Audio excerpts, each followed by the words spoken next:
မ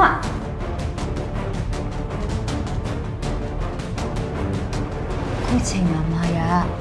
ကိုရဲ့တရားဝင်စနီးမရတရားဖြစ်တော့မှာကိုကြည့်ရမင်္ဂလာဘုန်းကြီးမှာသိညစ်နေတယ်လို့ နင်တော့ကြောင့်ဘာကြောင့်သိထားလို့လဲဟာသူကဘာပါရိုက်တာလဲလို့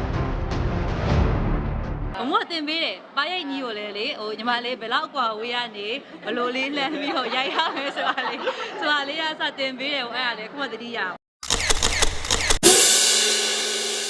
ဟုတ်ဒါဒီကားမှာဆိုရင်ဒီဥဆောင်နေအများကြီးပေါ့နော်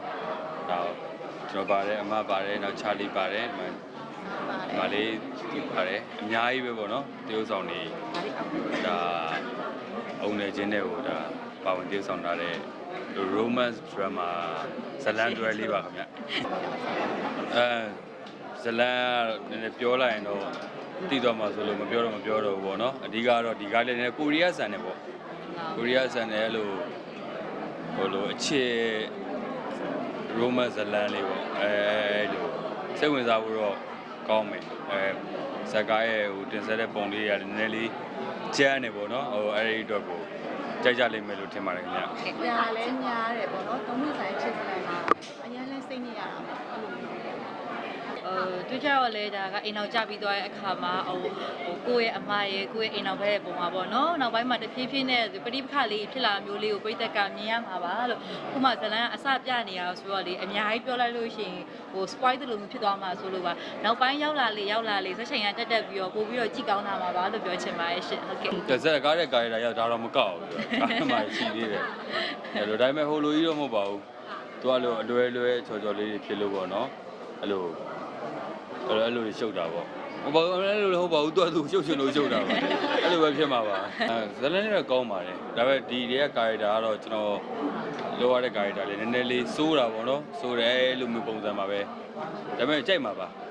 ဇက်လန်လေးကတင်ပြပုံနဲ့ဆန်းတယ်ပြီးတော့ဇက်လိုက်နဲ့လည်းပုံမှန်ကြပြီဘူးစော်တော့လည်းရောဇက်လန်တွဲလည်းဖြစ်တယ်ဆိုတော့လက်ခံပြီးလိုက်ဖြစ်သွားတာပါပြီးတော့ပါဝင်တဲ့သူတွေအားလုံးကလည်းအကောင်ကဒီကိုမောင်မလေးလိုခက်ခက်ပြီးနဲ့ပျော်ရွှင်ရိုက်လို့ရတယ်ဆိုတော့ဖြစ်တာပါပြီးတော့ခေဘူးမရှိဘူးခင်ဗျာတော့ကတော့နေအေးတယ်ဆိုတော့တိတ်ပြီးတော့အများစကားမပြရတော့မရှိဘူးဒါပေမဲ့ရိုက်ကူးတဲ့နေရာမှာတော့အလုံးဝအရင်ဆုံးပါတယ်လို့ပြောလိုက်တာ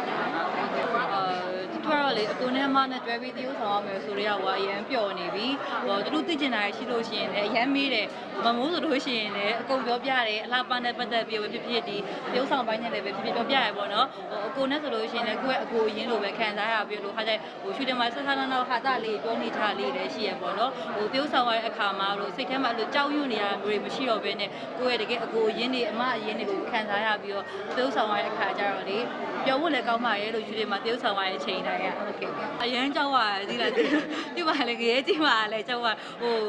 ကြောက်တာပေါ့မမိုးအဲ့လိုရိုက်ရမယ်စင်းပါရဲဆိုတော့နည်းနည်းလေးထိသွားမှတော့မှလည်းကြောက်တယ်အဲ့တော့မရိုက်ခင်မှာမမိုးကတော့နော်ဆိုပြီးတော့ခဏပြောရတယ်မမိုးကတင်ပေးတယ်ထိသွားမယ်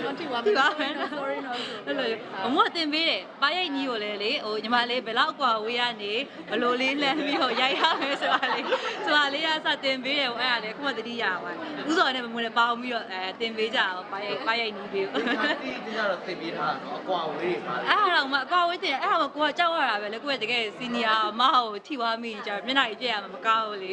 အဲ့ဒါကြောင့်သေချာလေးတော့ဒီတမမနဲ့ရိုက်ခဲ့ရတာပေါ့ဟုတ်ကဲ့ဒီလည်းကိစ္စမရှိပါဘူးဒါတော့ character ရလောက်ရအောင်နားလည်ပေးတာဟုတ်ဒါပြောစရာကောင်းပါတယ်နော်အရင်တည်းကလည်းအမနဲ့ကတောက်လျှောက်ရိုက်နေကြဆိုတော့လေဟိုဒီမှာဆိုလို့ရှိရင်လည်း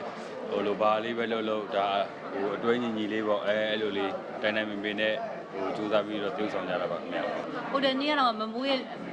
ငယ်တုန်းကပြုဆောင်လိုက် music video လေးတခုကြည့်လိုက်ရတည်းမမိုးကပို့ပြီးတော့လှလာပေါ့နော်အဲ့မျိုးလေးပြန်ကြည့်ကိုမြင့်ကိုပါပဲဟိုရ